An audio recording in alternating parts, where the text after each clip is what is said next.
you know it. Hello, everyone, and welcome to Around the Ring episode 272. I'm your co-host, Justin Hensley, and I'm joined, as always, by my co-host, Steve Long. Steve, how's it going? Good. How you doing? How was your week? Pretty good. Nothing too crazy going on this week. Wrapping up my semester in college soon. Yeah. I got maybe a week and a half left. I'm ready for it to be finished. Good deal. Cool. So,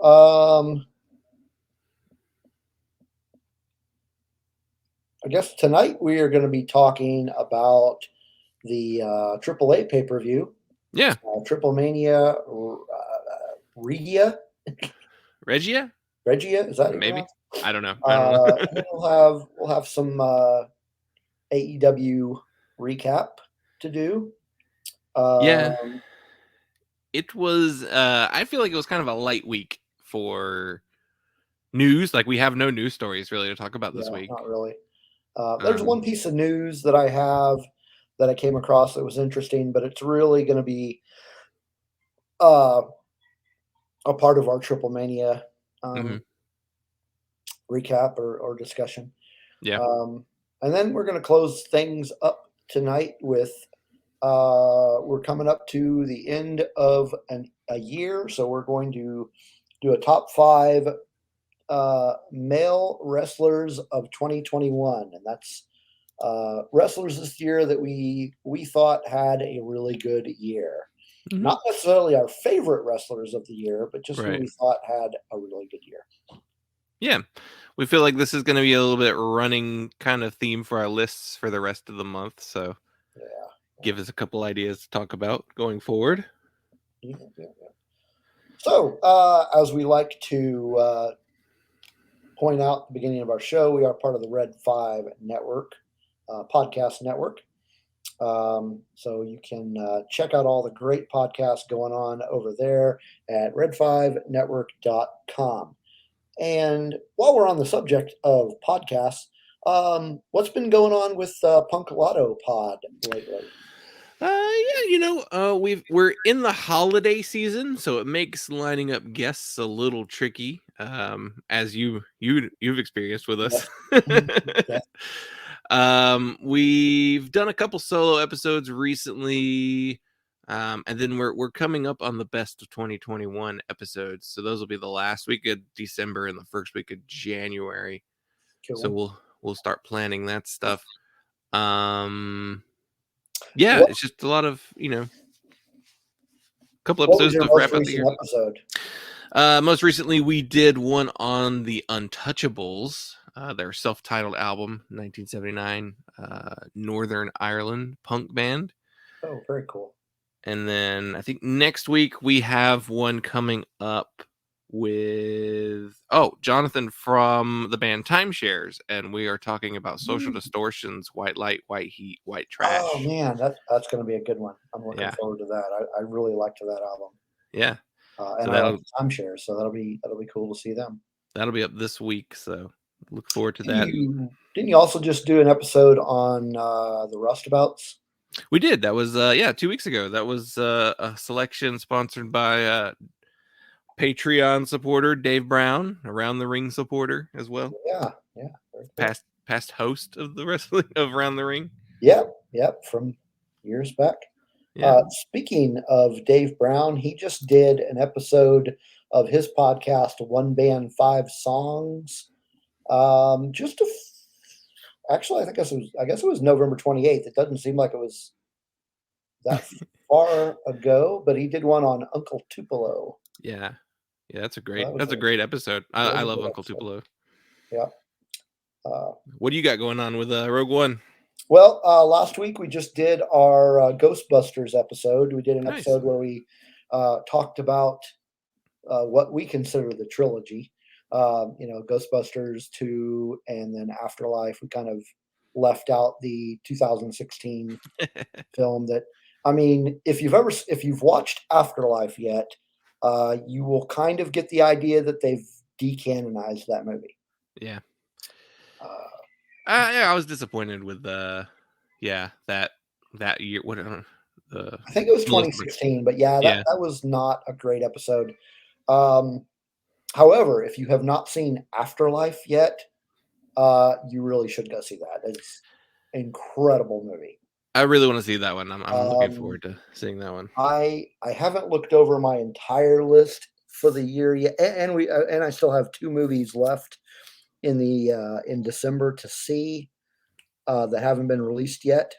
But based on what I've seen so far, Afterlife could very well make the top of my end of year movie list. Nice. It was really good. Really good movie. I've actually seen it 3 times already. Oh wow. Yeah. I've barely seen any movies that came out this year. So Yeah. It was good. It was good stuff. But yeah, so next week, we are going to be doing, this upcoming Tuesday, we are going to be doing an episode entitled "The Films of John Hughes." Oh, nice. Where we're going to be discussing. I think we're going to pick 3 of our favorite John Hughes films and just kind of roundtable them. Yeah, talk that'd about be fun. those. So it'll be fun. Yeah, it'll be good. Good stuff. Where can we follow you on social media? If you want to follow Rogue One Radio, it's Rogue the number 1 Radio, and that is on Twitter and Instagram. And then if you want to follow me, you can follow me at Otter272, also both on Twitter and Instagram. How about you? You can follow my personal accounts on Twitter and Instagram at JuiceFaceKilla, and you can follow the podcast at PunklottoPod on both of those. And let's throw Dave a mention too. You can follow him on Oklahoma Lefty, and I believe all social media handles. Yeah, I think he's pretty common on all of them. And then One Band 5 Songs is on Spotify, so check that out if you're interested. Good stuff. All right, so I guess we will kick things off with some discussion about TripleMania. Yeah, I mean, I feel like it's the freshest thing in my mind currently. So but you and I both just watched it today. Of course, it just we record these on Sunday, and that's a pay-per-view from yesterday. But we both watched it today. It was an interesting enough card that I think it was something we both were like, we should check these out, check these matches out. See how they are. I was really looking forward to it. Some of the wrestlers, some of the matches on there looked really interesting. And this is actually the very first AAA event of any kind that I've ever watched. I was going to ask you, how did you enjoy your first AAA experience watching this particular Lucha Libre company? It's an interesting company. It's an interesting company. The way they record things, the production is a little strange. I was telling you prior to us going live, I felt a little distracted by all of the advertisements that were popping up on the billboard. It was just very distracting because they kept cutting back to it, and it was just really distracting. Yeah, it's a very AAA and CMLL both do that, where the sponsors are pretty much on screen most of the show, usually in either the background, like the Titantron, for lack of a better term, and then like around the ring type. The mat usually has something. A lot of car, stuff, and then they kept coming out with that mayo. Yeah, multiple times. I started looking that up. I'm like, what is that? That just sounds gross. Is that something people actually eat? And I actually Googled it and couldn't find it. It's flavored mayonnaise is what it looked like to me. And I'm like, okay, I like mayonnaise, like on sandwiches and stuff like that. And I am actually a mayonnaise coleslaw. I'm on the side of mayonnaise coleslaw as opposed to just wet oil and vinegar coleslaw. I like mayonnaise, but the idea of flavored mayonnaise does not appeal to me. Yeah, it's just funny to have like your, I guess, ring announcers or commentary team coming out and doing Yeah. doing Yeah, that ads was in the just middle of weird. a They would show. come out and they'd do these. Literally. Yeah. I was just like, this is so weird. You would never see this on AEW or WWE. And it's just like, this is very odd. So, all that being said, I guess overall, the show was probably not the best first impression of the organization for me. However, as far as the matches and what I watched, it was interesting enough for me to say, "Oh, I'm going to try it again." Yeah. In a different, like on one of the regular shows. It's interesting. What about it would you say was not the best introduction for you? Just overall, it was just it was produced very odd.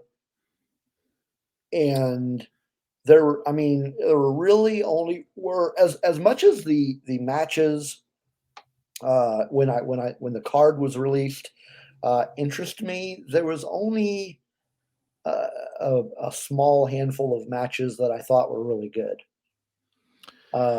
It seemed like they put these really good names in matches, and the matches were kind of mediocre.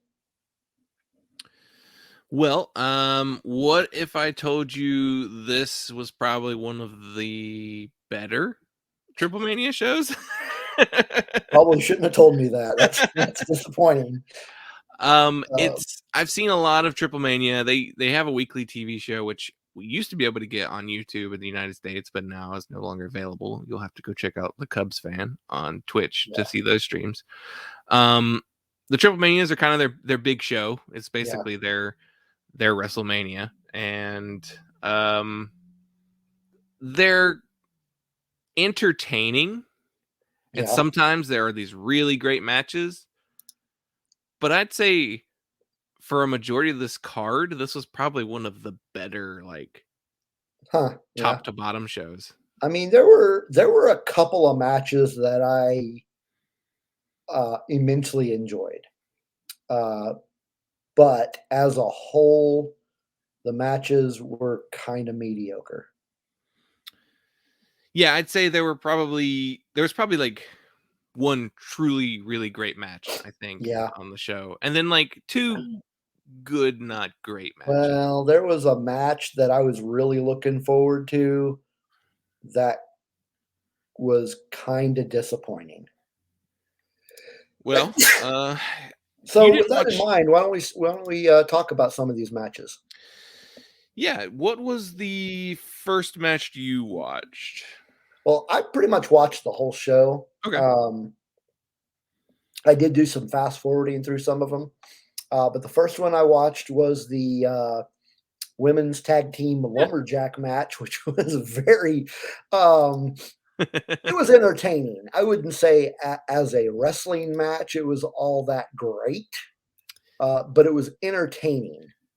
Because I got a little bit of that one. Go ahead. Yeah, because a little. I mean, had not realized because I something wasn't coming through on the commentary or something, but it didn't dawn on me until a couple of minutes into the match. I'm going, oh, this is lumberjack match.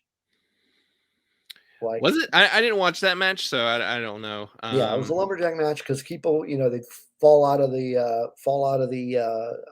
ring, and then they'd get beat on by a bunch of people that were outside the ring, and it was just, I mean, it was an entertaining match. That was bad, but the biggest takeaway from this match was actually after the match, like right after the match, which was one of the news items that I spoke on. We got a video appeared on the big screen that Taya Valkyrie announced she is coming back to AAA. That's exciting. And then she issued a challenge to Deonna Purrazzo for the title. Which title is that? Is that the Impact, or does she have the AAA title? the Reina del whatever Yeah. Reina Championship. Yeah, I didn't watch this match. I mean, there are people in it I like. I like Fabi Apache. She's had a pretty good career. I like Lady Shani. Sexy Star, I think she was known for Lucha Underground, I believe. I mean, I may go back and we rewatch this match because I don't know any of the people in this match. So I'd like to kind of go back through just this match and kind of evaluate the styles. Yeah. Then there was Las Taxias, and that was Yeah. Flamer, Lady Maravilla, and La Hiedra, who Yeah. I do know the last two in that one as well. Yeah, I didn't know any of them, but I was like, some of them looked like they could be interesting. So I'll either rewatch this match or I will try to track down some matches with those folks by themselves. I feel like the referees were kind of the main story in this match Yeah. too. Yeah. They had the good referee, bad referee angle going on. Yeah. Which they do a lot of in AAA. The match that came on after that, I actually fast forwarded through pretty much the entire thing. Oh, well, that was Nueva Generación de Dinamita. It took me a second. They were the tag team that are the trios that I called one of my favorite staples of in wrestling. El Cuatrero, Forastero, and Sansón versus Nueva Poder del Norte, which is Carta Brava Jr., Moco Cota Jr., and Tito Santana. Wait a minute. I misspoke. This isn't the one that I fast forwarded all the way through. I actually watched this one. Oh, okay. Yeah, and then Los Vipers, which is Abismo Negro Jr., Arez, and Psychosis, Psychosis of WCW fame as well. Yeah, no, I watched this one. Did you happen to notice anything about the new generation Dynamite to see what I saw to make them one of my favorite groups? Not really. I mean, they were good. Yeah. It was a very angle heavy match. It was a good match. Certainly not my favorite of the night, but they would come back later on in the show wearing their suits and after one of the other tag matches. So they're kind of a team that they're undefeated in AAA right now. They're now the number one contenders for the World Trios title there. Right. So they put a lot of stock in those guys, which they should. I think they're some of the most talented guys they have on that roster. So yeah, give them that attention. And it was nice seeing Arez in there. He was the younger guy with the face paint. Oh, okay. The smaller guy. I watched him in MLW as well. So it was nice to see him tagged up with some older, more recognizable Lucha Libre names with Psychosis and Abismo Negra. Yeah. Yeah, it was an okay match. I mean, it was a trios match. Trios triple threat match. Yeah, I mean, triple threat matches for me are just kind of hard to follow. As far as with tag team triple threat matches. Yeah. So probably really good matches, just not my thing. I didn't watch the next match. This is the one with Chessman, Dave the Clown, and Murder Clown. Yeah, that is the one that I actually fast forwarded through. Yeah. I was not really interested in watching any of these folks. Yeah, I mean, unfortunately, like it's kind of just like a standard type, AAA match. Puma King was in that match, and I really do like Puma King, but yeah, I didn't watch it. I don't usually watch most of the clown matches. There are a lot of clowns in AAA. Yeah, kind of doing that. They're trying to do that. What's it called? The insane clown posse kind of thing. Yeah. AAA has like 4 regular current clowns on the show. I mean, 3 of them are part of the same. Group. I remember when I started fast forwarding through this, and my son was actually in the room with me. I don't remember what he was doing. but where I'm watching this, and when I first started to fast forward through it, when uh, one of the Psycho Circus uh, guys was announced, and I was having a conversation with my son about what a stupid name that is for a wrestler, and he kind of got involved in that discussion, and I'm referring to Chess Man. It really to me sounds like a D-list Marvel superhero. I am Chess Man. You're a moron. Who let did you keep that name? did they do they you he's 46 years old. Wow. Do they go full chess man, or do they go more like chessman when they say it? They kept saying Chess Man, Yeah. and I was just like, that is ridiculous. And He he normally has like a Wolfpack Sting type face paint. I don't know if he looked like that on this show, but I was like, this is ridiculous. I do you do think Chessman's a worse name than Dave the Clown? not. Yes. Yes, I believe so because, well, as I said, it just sounds like a D-list. Uh, Actually, it doesn't even sound like a superhero. It sounds like a D-list supervillain. Yeah, like Batman's Rogues Gallery. Yeah, yeah, like one of those Batman villains that uh, gets involved in a squash match with Batman. Yeah. It's just like, just stop. Just don't bother. You go find another line of work, kind of thing. Anyway, but yeah, so I kind of just fast forwarded through this one because that the name turned me off, and the rest of the guys, I'm like, they look like ICP, and I'm not a fan of ICP at all, like at all. Uh, so I just it just made me not want to watch this match. Well, Uh, I hope you watch the next match because I thought that was the best one on the whole card.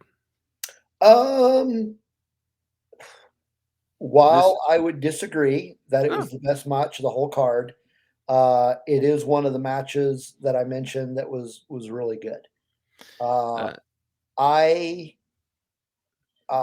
I'm a big fan of Willie Mack, mm-hmm. and I he was very entertaining at the beginning of the match, doing his little dance, and Yeah. the commentators had mentioned he's just having fun, and I was like, he really is. I really like Willie Mack. The first time I saw Willie Mack actually was at 2019's Bound for Glory, Yeah, this and I just like just from there I was like, I really like him. He's yeah. I great. love Willie Mack. and Yeah, it was Willie Mack. He was the surprise entrant tag team partner with Laredo Kid uh-huh. as they And went then we up had against Dragon Lee. Dragon Lee and Dralistico. Yep. So It was a good match. It really was. It was a good match. I wouldn't say that one was my favorite, but it was good. It was good. I there I don't know. I just felt like it was the most athletically impressive match. It Uh, told a pretty good Even then, story. I'm not sure I'd say that was the best athletic wise, but I mean, it could be close. I will say this: I enjoyed this match much more than the match that I was most looking forward to. That disappointed me. Um, Dragon Lee and Dralistico won this match, kind of yeah, setting them up. They're new to the company, so they wanted to set them up. Plus, Willie Mack doesn't actually work for that company, so right, it right, makes and more sense. it made sense that they made Willie eat the pen. Yeah, I mean Laredo Kid is one of the top stars in AAA as far as like Mhm. athleticism. I believe he was in an AEW match. He was in that trios match. I think so, It but was him and the Lucha Brothers. so this is one of those matches. I will say that based on what I saw, why I would give it a second chance.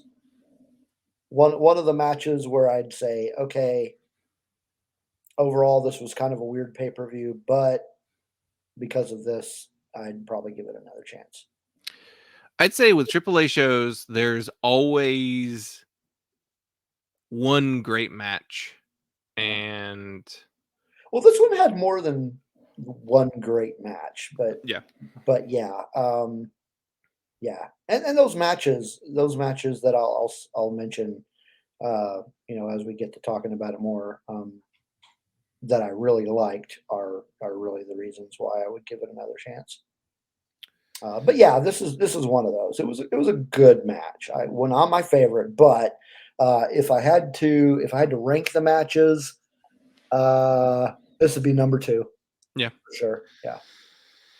Well, our next match was the AAA World Tag Team title match. This was FTR defending against the Lucha Brothers in a ladder match, which I don't think this was advertised as a ladder match. Yeah.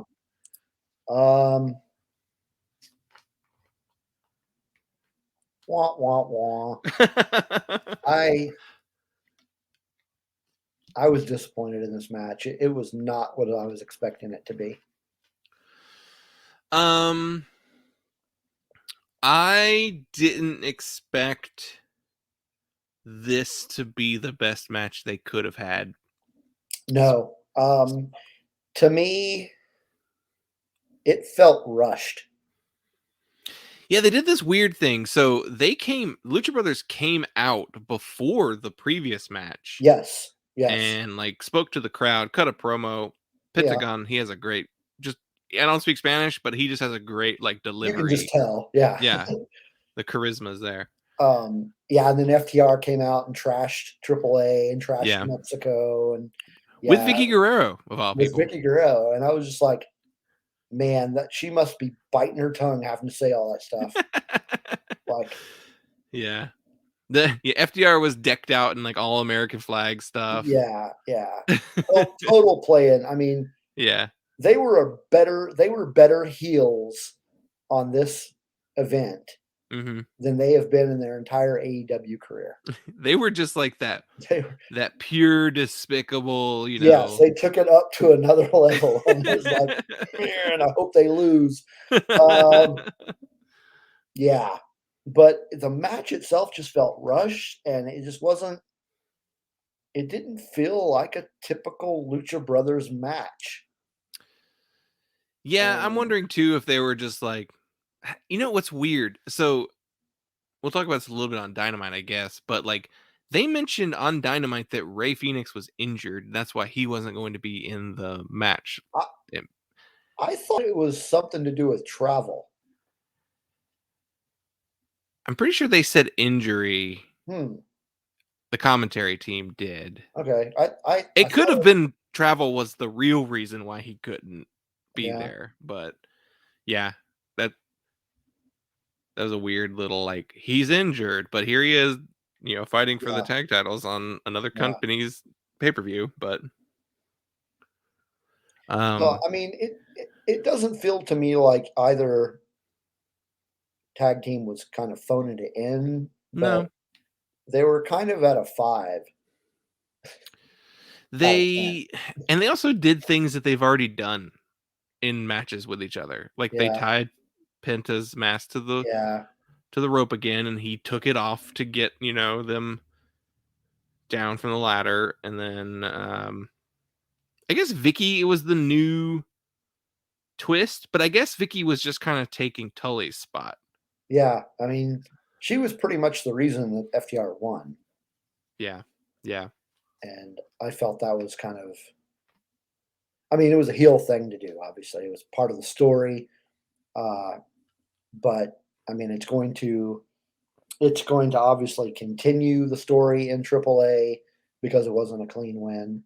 Yeah. And I don't see it going away. The commentary pointed this out. At the end of the match, the FTR wins, and they showed their belts up close to the camera, and they had FTR stickers on them. Yeah. Which I hadn't seen before. I don't know if they just done that for this. Yeah, and they were talking about how disgraceful it was, and yeah, very strange. The one commentator was Matt Stryker. I didn't catch the name of the other commentator, unfortunately. I tried to pull up that before we recorded, but I wasn't able to find an answer. Yeah.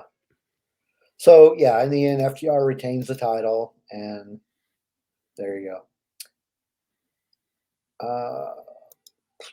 The next match is another one that I actually fast forwarded through. Yeah, I didn't watch that one either. It was for those interested. Cain Velasquez. I can't pronounce it. Velasquez. Yeah, it was Cain Velasquez. He was UFC fighter. Yeah, he did been the on TripleMania. AEW, hasn't he? Isn't he Was part it of America's Top Team? No, that's Junior Dos Santos. Okay. Cain Velasquez was in the WWE, teamed up with Rey Oh, you're Mysterio right. briefly Okay. against Brock Lesnar. Cain Velasquez is the guy who beat Brock Lesnar in UFC. Okay. That's what his kind of big name is. So he was teaming up with Psycho Clown and Pagano, which is also a clown, basically. Yeah. Up against Los Mercenarios, Rey Escorpion, and Taurus with LA Park, the classic La Parka. That was a weird match too, because like I was fast forwarding through it, like I just kind of like skipped through it, and then like a legendary wrestler from the past comes out in the middle of the match, to distract LA Park, and then that caused the other team to win, right, and then at the end of that match, then the Nueva Generación came out in their suits. It's just like this is a lot going on here. So the main event, mm-hmm. This one was actually my favorite match of the night. Yeah, it was. Let's do the whole 5-way match mm-hmm. to determine the new AAA Mega Champion, which was held by Kenny Omega until he had to relinquish it. Mm-hmm. So this had some mostly names that I knew, and then one that I didn't know. But first person that came out was Bobby Fish, so that was very exciting.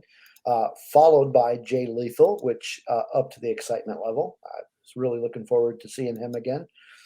And then we had, I think after him was Samurai Del Sol, who, if you were a WWE fan out there, he was on WWE as Kalisto. And then you had Bandito, who is the current ROH champion, I think. I think he is, yeah, right? I think because he's going to be defending against Jonathan Gresham at Final Battle. Yeah. So yeah, they talked about it like he was the past tense champion. So I don't know if they just weren't aware. Bandito had a really great reaction.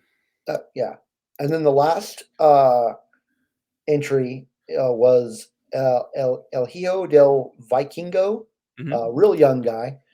Now going through the list, actually, I think Jay Lethal got a pretty good pop for having. I mean, has he done AAA before?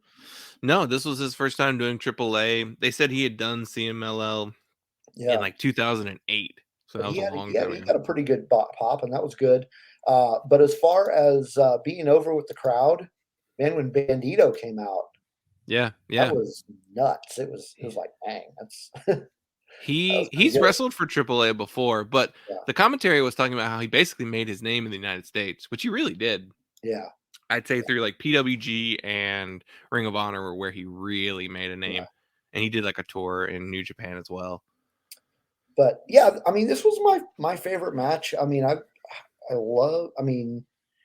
just like to watch Jay Lethal and Bobby Fish work. Yeah. Both of them are just fun to watch. But the Viking kid, he was amazing. Like just watching some of the stuff he was doing, I was like, damn. He's kind of been AAA's like biggest star throughout this whole year. He was the one who was supposed to have the match with Kenny Omega. Oh yeah, but yeah, he was a lot of. Yeah, it was fun to watch him. Just some of the spots that I saw Jay Lethal do were pretty amazing. Kind of those moments where I just kind of wow, he's really holding his own out there, doing really well. I thought Samurai Del Sol looked really good out there He too, doing did. all his like. Ultimately, he is the one who ate the pin Yeah, from Vikingo, yeah, who is now the AAA Mega Champion. the Deservedly youngest, so. I mean, he was amazing. which makes me think that he was probably going to win against Kenny Omega anyway. Possibly. Which I think that match would have been amazing, but But this match was good. I just, yeah, I mean, I just thought this was, for me, was the best match of the night. I put it number 2. I feel Yeah. like it had too many people in it. Was probably its biggest weakness for I me can see personally. that. I can see that. But I just, yeah, I mean, there was enough people in this match for me that I wanted to watch. Mm-hmm. That it was like made it entertaining enough. A lot of it had to do with admittedly with Jay Lethal and Bobby Fish, though. So, But overall, pretty good show. yeah, good show, good show. I like I said, I'll watch another AAA when I Yeah, get the chance. yeah. Um, I think this was kind of a big deal for them because it was available on Fight, and they yeah, haven't really had some of their shows available in the States for a little while. So maybe no, this will be a thing going forward for them. yeah. So yeah, I bought the pay-per-view on Fight, and I'll probably continue to do my pay-per-views if I'm not physically there. Probably on Fight because I seem to have a better experience with them than I do with the other one.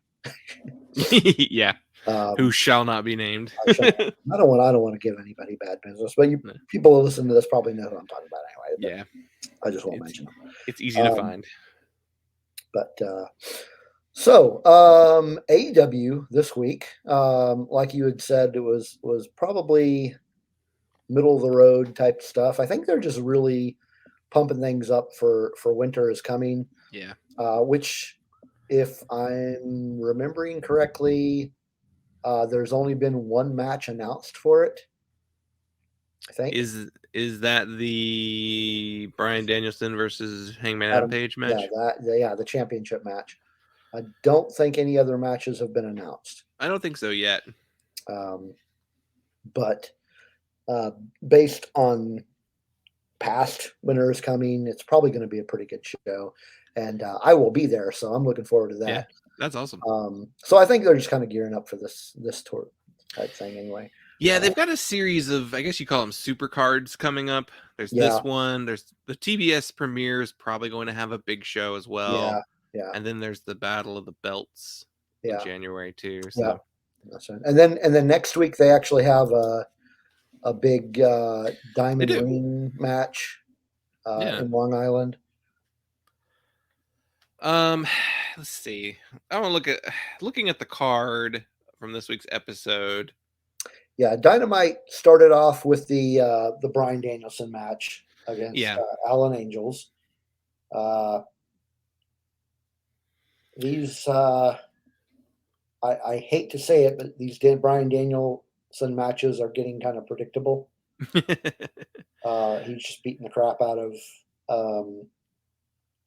the Dark Order, which that's fine. That's the way the story is supposed to be. That's the story they're trying to tell. So it doesn't disappoint me. These matches are predictable. It's just he's going to win them all. They let Alan, kind of get some nice little spots in. I don't think he got quite as much offense on Bryan as he did on Kenny Omega the previous two encounters. I'm certainly looking forward to the next one. Yeah. I think the next one is with him and Silver. Yeah. So during the match, Hangman Adam Page was on commentary because this is the week that starts JR not being on TV for the rest of the month. So they had a lot of people coming into the commentary booth. So Hangman comes out first, and he's they say on commentary that he is not allowed to interfere or touch Bryan Danielson before their championship match, or else he'll be suspended and like other punishments, whatever. So after the match happens, Hangman gets on the mic and he's like talking to no, Brian's talking to Hangman. That's what it was. Yeah. And Hangman's still on commentary. And then Hangman wants to go down there and and actually get in the fight with Brian. And John Silver comes out and actually stops him and says, "You can't touch him, but I can." And he ran to the ring and wanted to get his hands on Danielson. And of course, Brian rolls out of the ring like a good heel and beat got out of town before he got into a fight, but and then threatened to slap Hangman on Page too. Yeah, just some all around heel work for Brian, but I am looking forward to the John Silver match. Yeah, he does. He does some good heel work. So the next match after that was CM Punk versus Lee Moriarty. Which was actually it was a pretty good match. I mean, it was definitely not one-sided at all. MJF was on commentary for this match, and he kept talking about how if he's the best in the world, how is this match lasting this long? Yeah, really wasn't that long a match. No. but yeah, it was MJF doing his MJF thing, and but ultimately, after Kitty, after a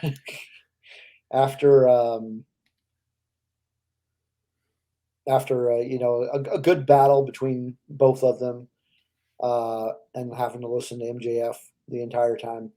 Of course, Punk got him with the go to sleep and ended the match. But Moriarty is really, I mean, he's a good worker. Yeah. So I can see big things in his future. Yeah, for sure. Next match after that was boring. We'll skip past that one. Wardlow and AC Adams. Is that another squash match? Really boring. This was after Adam Cole came out because he was going to do commentary. Oh, that's right. And then Orange Cassidy came out, and then the Bucks came out, and it just turned into one of those kind of like multiple guys on one situations. And Adam Cole never called a match, so it was like, what was the point of that? Him coming out there? But it was. The Wardlow AC Adams thing, I don't know. I guess it's just to give Wardlow some victories. My guess is Wardlow will fight Punk at some point. Give him a little TV time and just whatever. Those 4 power bombs were impressive. He did 4 back-to-back power bombs. Yeah, I won't say what he does is not impressive. It's just a squash match. Very predictable that he just comes out and wins in like less than a couple of minutes. And like when Wardlow gets in the ring, you're like, with a match, it's like, oh, okay, well, we know how this is going to go. Let's see, what was another match? What was another one worth talking about? Probably the quarterfinal of the TBS tournament. Yeah, I was going to say that the Gun Club and Sting and Darby Allin match was fine. Sting looks good for 62. Yeah. Darby looks great bouncing off of Billy Gunn. But otherwise, the match itself was just, it's fine. It's good. It's fun. Ended with 2.0 coming out and attacking Chris Jericho. Yep. Because Chris Jericho, whatever. It was okay. But TBS Women's Championship. The Ruby Soho and Chris Statlander match was, I actually thought it was pretty good. Yeah, I think it was a great match. It was the one they kind of been hyping up the most in this tournament. So they were given a decent amount of time to do some stuff. Yeah. They looked good. They were both baby faces, so it was one of those matches where it's just like, it's good. One of those matches where both of the competitors like each other. Yeah. They just happen to be in a match together. Right. And it was good. It was they did some good work, and both of them this could have gone either way. They're doing real well, and ultimately Ruby got the win. Which is fair. I think that's And then they shook hands at the end of the match, and yeah, yeah, it was just a good athletic competition. I think Ruby was the right choice in this instance. You know, she's the exciting new name in the company between the two of them. So I'm assuming Ruby will be in the finals. Yeah, and then Nyla Rose attacked Ruby Soho at the end of this match. Yeah. Any predictions on who's going to be the final two?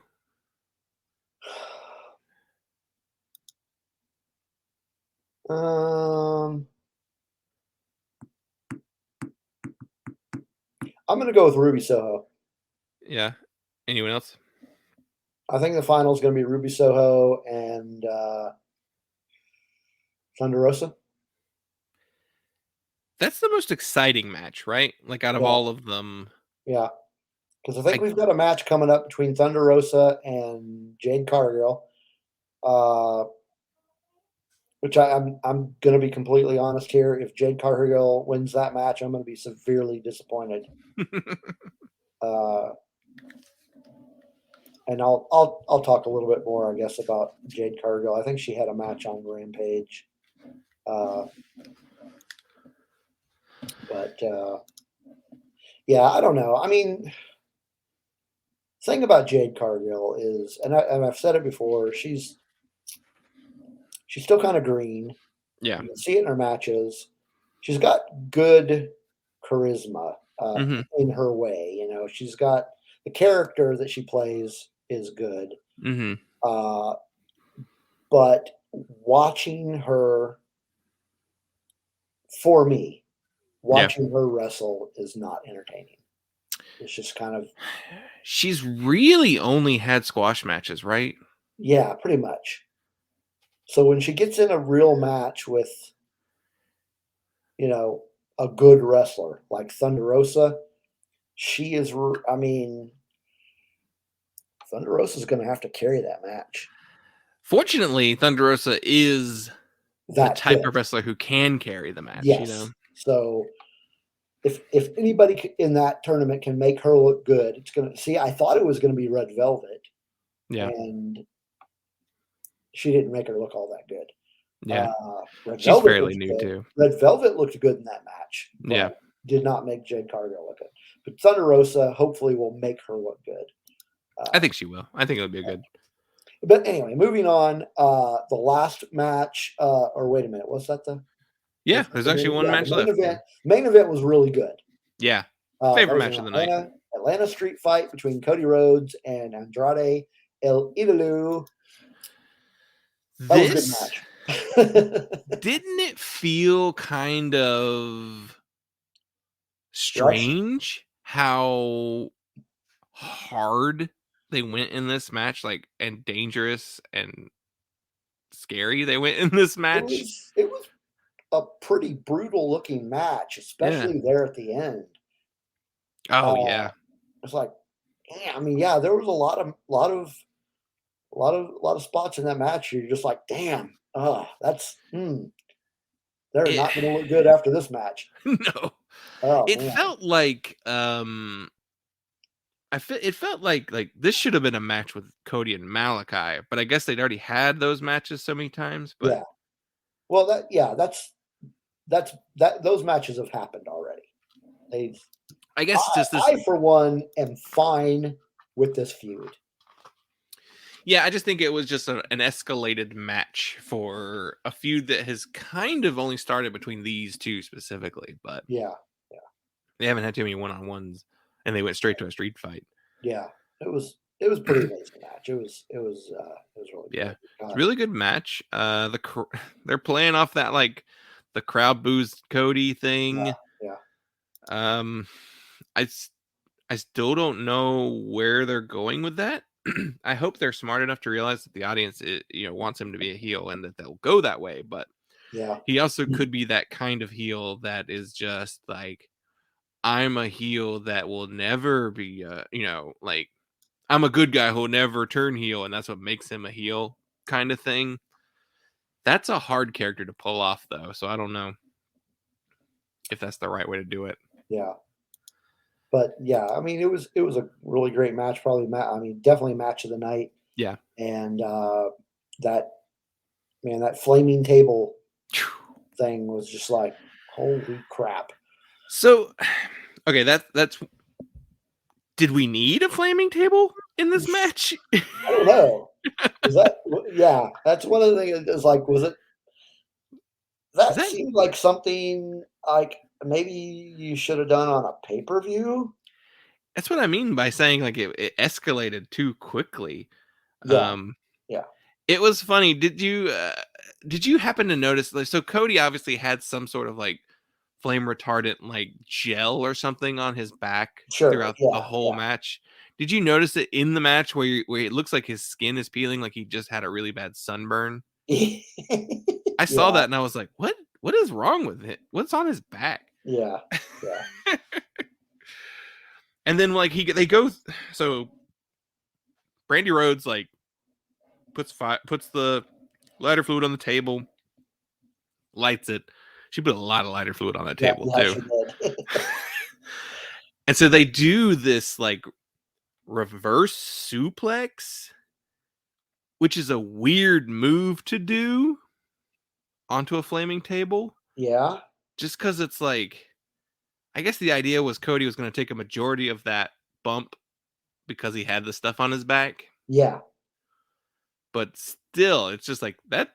Just Cody went through the table more than Andrade did. Yeah, he did. So yeah, the ending was a little surprising. Yeah, he was literally still on fire whenever he went to pin Andrade.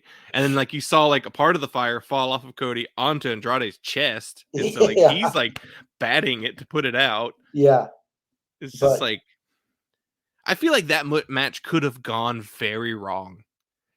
And I think they're a little more care probably should have gone into that one. I think what this match did, at least for me, watching this match is showcased how good both of these guys are. Yeah.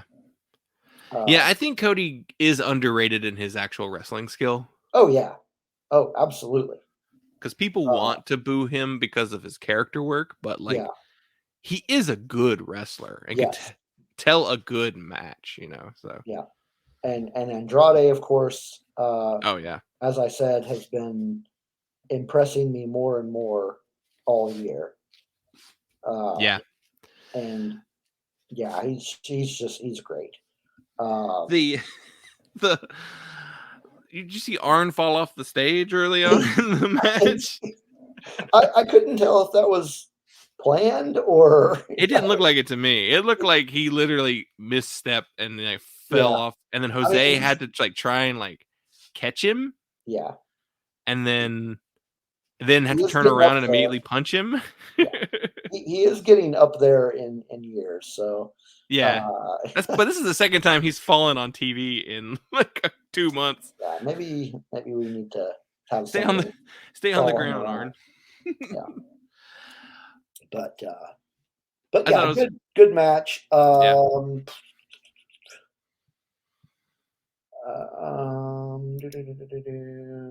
heard someone say that when Jose came running down the ramp later in the match shirtless, they were confused. They were like, "Who is that coming down? Oh, it's Jose. That's weird." Jose is a big guy. I didn't realize how big Jose was. Yeah. I don't know if he's a wrestler too or what, but it might be because you can tell he does know how to take a bump. Yeah. So you actually did not watch Rampage. I did not. Okay. So I mean I've got a few points to make. I did watch it. There wasn't anything really spectacular about it. First match was the TNT Championship match between Sammy Guevara and Tony Nese. Going into this match, I was like, Tony Nese he's okay. Nothing really special about him, in my opinion. Going out of this match, my opinion didn't really change much. Slightly. He did good. He was good. Mm-hmm. Definitely had some spots that were interesting. That I didn't know that Nice could do those sort of things. I thought he was Mm-hmm. more a No. ground based kind of guy. But yeah, he did some good stuff. Um, there was a comment made later in the match, or maybe it was afterwards by the commentators, that this was probably Sammy's best title defense, which personally I would have to disagree with. Mm-hmm. Um, I actually, as a match, I enjoyed his match with Jay Lethal more. Yeah. Uh, but I thought it was more interesting. Mm-hmm. Aside from the fact that I am a Jay Lethal fan, Right. but I just thought it was a better match, and this one was okay. But I mean, Bleacher Report gave it an A minus, Mm-hmm. which I don't know if I'd go that far. But yeah, it was okay. Yeah. The next match was a squash match: Jade Cargill versus uh, Janai K. Thunder Rosa's like student. Right, Yeah. and so it was very very quick match, uh, not really entertaining at all, really. Um, and I was actually reading some commentary on Bleacher Report about these matches. Um, I've kind of made it a habit to look at those, just kind of like if they give them a really good rating and I thought they were boring or not that great, and if they gave them a really good rating, I would consider going back and rewatching it. Like maybe there's something I missed. Um, uh, I actually didn't do that with the Tony Nese one because I'm like, yeah, I don't see where the A comes from. But with this one, I actually gave it a D, and I would agree with that. It was not entertaining at all. I don't like squash matches in general. Like I understand their purpose We've in we've wrestling. had this discussion on this show before. Neither one of us like squash matches. Yeah. I'd There's rather just have a good match. Yeah, yeah.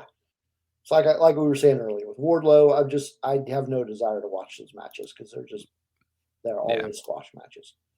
Uh, Main event of this one was FTR versus Pac and Penta, and this was a good match.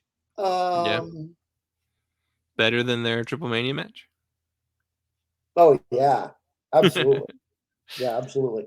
Um, I like to watch Pac. Like we had mentioned something about if AEW had a trios title, Hmm. I think Death Triangle should be Yeah. the inaugural champions. That would make for some really good matches. But yeah, Did this was a really good match, and then of course it ended. Uh, FTR ripped off Penta's mask, yeah. and it's becoming kind of a thing with them now. Yeah. Um, and then the match it didn't win. They didn't it didn't end clean. Yeah. Uh, Malachi Black came in, and I have to mention that Pac was wrestling this match with a patch on one eye. I was Uh, wondering, I was gonna ask, did he wear it for the match? yes, he was wearing it because of the black mist Hmm. from the previous week. Um, and then Malachi came in and got him in the other eye. Oh, so now he's gonna have to And wear two patches. say again? Now he's gonna have to wear two patches. Yeah, and then not only that, but after he, I can't remember if it was before or after FDR had already won.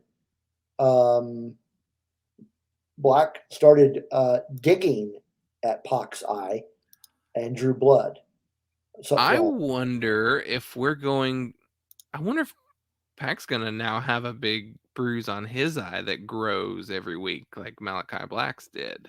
yeah, That'd be an interesting story if that's what they're gonna go with.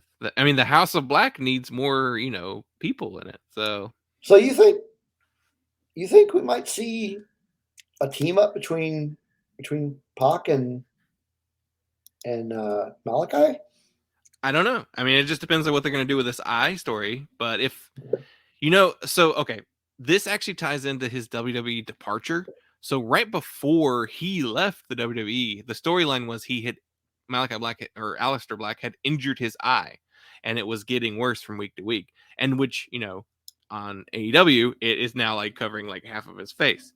Yeah. So the only thing I could think of is if they're going to do this eye thing with Pac, maybe they're going to do the thing with him too, and his eye is going to get worse and worse every week, and maybe he'll like go join Malachi. I don't know. I could go that way. We'll see. It's a little bit more supernatural than AEW tends to go, but I'd be curious to see if that's what they did. Yeah. So that was the main event for Rampage. And then next week AEW will be doing their matches from Long Island. Yep, this will be MJF's hometown, so they're going to do the Dynamite Diamond Battle Royale, which I really do wonder what they're going to do with that. Yeah. Is MJF going to win that and keep it, or is CM Punk going to cause MJF to lose his Dynamite Diamond ring? That would make it very interesting. Because he's had it for 2 years now. So yeah, that would make it really interesting for him to. I mean, just because it would help move along that feud. Yeah. Yeah. What if Wardlow wins it? And then MJF tries to make him give him back the ring, and he doesn't. Yeah, definitely. All right. So our top 5 this week is, as we mentioned earlier, top 5 male wrestlers of 2021. And just to reiterate, this is not our top 5 favorite wrestlers of the year, just 5 wrestlers that we thought had really good years. Mm-hmm. Yeah. Overall. So I'll go ahead and start this week. Okay. My number 5 is a wrestler who before this year I actually didn't know.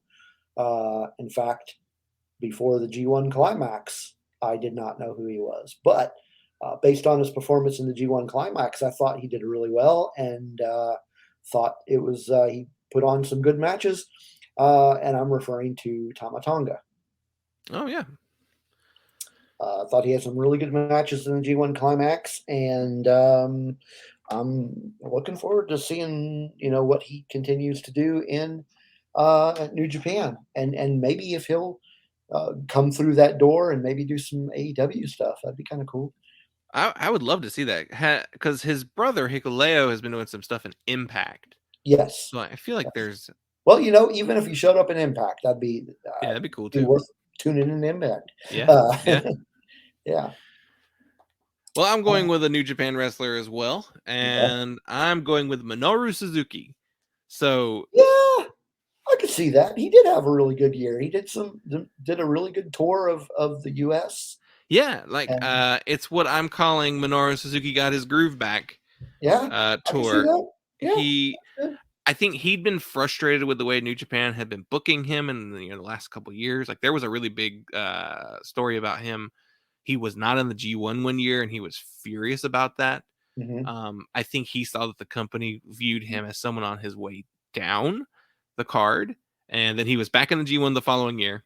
And then this year he did this tour of the United States. And I just wanted to look at like all the companies that he actually worked for this year alone. Yeah. So New Japan, of course. Obviously. GCW for a couple different shows. Yeah. Impact. Yeah. AEW. Of course. He wrestled for a few Japanese promotions. He also hit up a couple U.S. promotions, one called Time Bomb Pro Wrestling, which was like in the Midwest. Okay.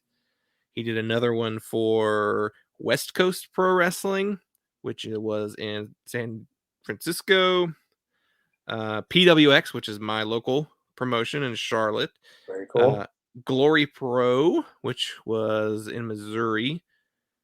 let's see, and another one, WrestleMax. That's another Missouri promotion.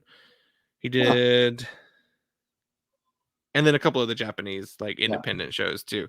But like he just went on this tour of the United States and then just had all these amazing matches in all these like smaller companies too, which was the surprise, I think, was That's the really number. Cool. That's really cool that he went and did, not just the big promotions. Yeah. I'm hoping one day we'll like have like a collection of all of these matches he had in like one place, but who knows if we'll ever see that. But yeah, I thought he just had a really, really good year. Yeah. So my number 4 is also actually one of my favorite wrestlers. But I think he had a good year. He had some really good matches in G1 Climax. And then another New Japan wrestler, by the way, had some good matches in G1 Climax. And then won himself a title late in the year. And I am referring to Kenta. Yeah. Yeah, Kenta's had a really good year. He's had a good year, and he's had some really great promos. Oh, yeah. I am really looking forward to seeing what he's going to do in the future. Another one that I'd really like to see do a tour of the United States. Remember, he did his match in AEW too. Yeah. I'd like to see him come back over and do some matches that are not in that company. Yeah. That he used to belong to. Yeah, I don't think he'll ever do those again. But I hope not. But yeah, I mean, it'd be great to see him even in. I mean, going back to what we were talking about earlier, I'd like to see him in some AAA. He might, if he could do that. Yeah. Yeah, that'd be interesting. I could see some matches that would be worth watching him in there. But yeah, definitely, I'd love to see him come back to AEW. But really, I'd just like to see him more. I don't care where it's at. Yeah. Yeah, he's kind of not really. Just he comes back to Strong. Oh, if he comes back to Strong and does a match with, gosh,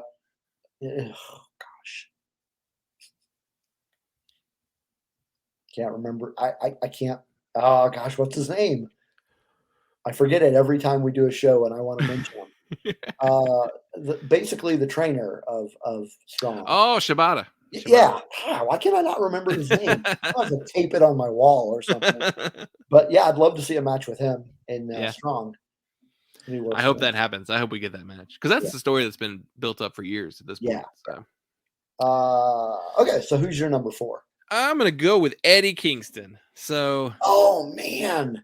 He's had a really great year. Last year, he had a good year too because that was his introduction to AEW. Yep. He did the TNT Championship match. He teamed up with Penta and Ray Phoenix. Always talking about his best friend Penta. Yeah. And just like some good stories last year, but this year, especially starting with the Barbed Wire Death match with Moxley and Kenny Omega, where the explosion didn't go off. Kenny made that botch, or not Kenny, Eddie made that botch work so well by basically being like, I had a panic attack, I have mental health issues. Like he salvaged like one of the most laughable things. Yeah, he saved it. And then like his working with John Moxley throughout the year has just been a great high spot. His CM Punk feud is probably one of my favorites of the year entirely. Yeah. Like, oh man. And he's just doing more good stuff. Gosh. He's having a great year. Didn't even cross my mind, but he should have been on my list. Yeah, he had a great year. My number 3, this guy, young guy, AEW, really has started to come into his own as a singles wrestler, even though he's typically a tag team guy. But I'm referring to Jungle Boy. Yeah. He had a pretty good year. And like I said, his singles career, I could see them using him more as a singles wrestler. Yeah. I think he's like at that level that's about to make the next step. Yeah. So I think if this feud with Christian ever actually happens, like I've been predicting for like 6 months, it feels like now. Yeah. That will be the thing that kind of like pushes him over that edge. But I'm ready for something for him to break big. Yeah, I think it's going to happen. I think it's going to happen next year. He's going to be huge. He's going to maybe he's going to be the one to take the TNT belt off of Sammy. I'd be happy with that. Yeah, I can see it. My number 3. Yeah, my number 3. I'm going with Bryan Danielson. Okay. So I think everybody was like, "Yep, it's CM Punk. That's the big thing," and then like Bryan's right behind him. But I think Punk is the thing that is going to attract everybody's attention. I think Bryan Danielson's had a better year than CM Punk has this year. Just I would agree with you. From match quality alone, character work, and he's gonna have a title shot. So like I feel like Punk is doing good stuff, but I also think Punk is like he's finding himself again in the ring. He is, and I mean a lot of what Punk is doing right now, because I still feel like he's getting his bearings back as a professional wrestler. But what he is doing right now for that company is selling tickets. Yeah, absolutely. He is putting butts in seats. Yep. And Bryan is continuously having kind of like some of the best matches on the card. Yes. And I mean that match with Kenny Omega. Yeah. We hadn't really thought about this yet, and I don't know when we're going to do it, but probably, do we want to do a match of the year? I figure we would. Probably do that maybe after the year is over, because we just don't know what'll happen. But that match probably match of the year. Yeah, it's definitely in my consideration for sure. I have to look at a full list of everything that I've watched this year, but yeah. So I totally agree. Danielson has had a really good year. The main reason he didn't make my list, and I wasn't putting any stipulations in, but I thought he came in to the program a little late in the year. Yeah, I mean that's fair. Yeah, I also thought of him too. He did have a run in the WWE too, where like but I can't base anything of his year on that because I didn't watch any. I think the thing that made me like consider him for this is because he transitioned so smoothly and effortlessly from that company to this one, and somehow managed to not make enemies in the WWE by doing so. Yeah, I think it's just like, but he just seems like an all around good person, and for a company that's not even really that good to him. I'm fairly certain that I did not watch any WWE this year. I watched Sami Zayn versus Kevin Owens from WrestleMania. Yeah, see, I can't think of any WWE match that I watched this year. I might have watched an NXT match, but I'm not sure. Yeah, I don't even think I did that. I can't remember any of them if I did. See, my number, where are we at? Oh, my number 2, another AEW wrestler. He is certainly not one of my favorite wrestlers. Not even one of my favorite wrestlers in AEW. But I can't deny that not only has he had a really good year with the company and what he's done, what he's done with the company, how far he's progressed in the company, but his matches have gotten better and better. And this year, I think he's really stepped it up with his matches. And I am referring to Sammy Guevara. Oh, wow. Like I said, not really a favorite of mine, but his year has gone really well. Winning that match against Miro for the title. Yeah. And just some of the matches that he's had are just pretty amazing matches compared to what he has done over the last 2 years with the company. Not saying that he's always had bad matches, but the matches have just reached another level, I thought. Mm-hmm. Yeah, he's another one who's just kind of like crossed a new little, Yeah. new threshold. Yeah. Yeah. All right, you're number 2. I'm going with Kenny Omega. He held the AEW World Championship for most of the year. Yeah. Had really good matches throughout the year. Was doing them with vertigo the whole time, which is shocking. And however many other injuries he had. Even like his impacts, like he got people interested in Impact, which I know that technically started last year, but Yeah. it carried on into this year. Yeah. He was always around. He was just always present, always had great moments on the shows. Like, I think he just really carried the company during a period that like they needed someone to kind of carry it to get to this current state with Yeah. now it's some of its bigger names. So Yeah. very important role in the company and Absolutely. good long run as champion.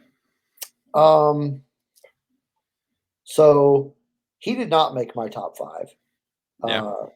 He, of course, is one of my favorite all-time wrestlers, and made my original list of top 5 wrestlers when we talked about that back a few months ago. I didn't put him on my list because although he did have a good year, he's had a lot of good years. Yeah, that's true. So I just felt like I don't know. Maybe part of it was I didn't want to seem kind of biased toward him. Like every year that I see Kenny Omega he has a good year. Yeah. So he would just continually keep showing up on my list if we kept doing this sort of list. So it would just look kind of, oh well, we know who's going to be on his list this year.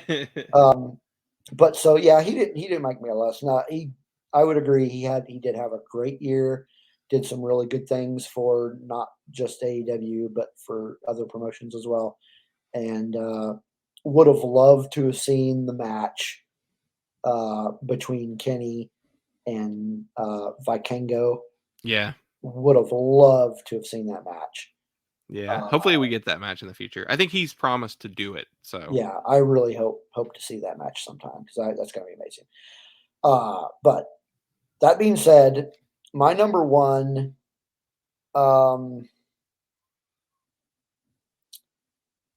he a reason he showed up on my list and the reason why he's number 1, another AEW, by the way, is that he has been playing this part for the last couple of years in AEW, and it's just been something that I think all the fans have been waiting for, and we finally got it here toward the end of the year. And if you haven't guessed, I am referring to Adam Page. Um, and most of the reason that I put him on the list on my number 1 is because of what he finally did a few weeks ago at Full Gear and won the match for the AEW Championship. And I'll say that my number 1 is also Hangman Adam Page. Okay, I don't feel too bad about doing that one. No, he's had an amazing year. Like it's been a 2-year story that they've been telling. It goes all the way back to him losing the match with Chris Jericho with the Young Bucks not being in his corner. The tag team story of last year with Kenny Omega. Him losing to Kenny this year early in the year. The winning back his confidence. Yep. His partnership and friendship with the Dark Order growing. Just him coming back and winning that and then that ladder match. Yeah. at oh man, what was that? That was at I the think it was just a Dynamite. It was the 2-year anniversary. that I think so. Yeah, Grand Slam wasn't it Grand Slam? maybe. Yeah, maybe. But There yeah, it was. I It know was which match you're talking about. Yeah, yeah, Casino um, Battle Royal ladder match. yeah, great match. The in that final match at Full Gear with Kenny, kind of more or less kind of getting the respect of Matt and Nick back a Yeah. little bit. I felt was a great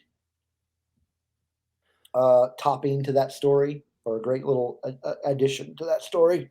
Mm-hmm. And his story uh, is a really good example of how well a slow burn can work. Yeah. I mean, yeah, like you said, we're talking about a really long slow burn that just ended so well. And in And all honesty, it goes back even further. Like it goes back to his New Japan run yeah, with the Young Bucks as part of the Elite. It yeah, goes back to his Ring of Honor run with the Young Bucks. I think Adam Cole was still there at that point. Like it's been a long time coming. yeah, So yeah, just you get rewarded for paying attention for so long. yep. Just being there, and yeah, just being rewarded for being doing what he was doing, and not giving up. And yeah, it was great. So Yeah, all right, interesting. Our number ones are hardly ever the I same. know, not the exact same. Yeah. Yeah, Well, awesome. awesome. So So next week we'll do top 5 women of the year. yeah, and Might be a little tougher. then I don't think anything else is going on other than is Best of the Super Juniors done? I don't think so. I think it's still going. Yeah, we mentioned actually before we went on the air. I don't think either one of us watched any New Japan. Um, No, and doesn't seem like many other people are, to be honest. yeah, it's disappointing. Um, so I don't know. Probably just going to end up being us talking about Dynamite. Yeah, Oh, unless you know we what? come up with something else. It just dawned on me. I don't know 100% if I'm going to be back in town by Sunday night. If it is, it's probably going to be late Sunday night. Well, we can play it Uh, by ear too. say again? We can play it by ear and figure it out later. Yeah, yeah. Um, anyway, so yeah, hopefully we should. Well, if we don't have a show, um, if we don't record on Sunday, maybe we'll be able to do a makeup show later in that week, possibly. Yeah, we could. Yeah. Um, but yeah, like you said, we'll play it by ear. Yeah. But hope you enjoyed today's show, and be sure to catch us on Twitter. Talk to us over there, and hope you come back for the next show, and enjoy the next week of wrestling. Have a good one.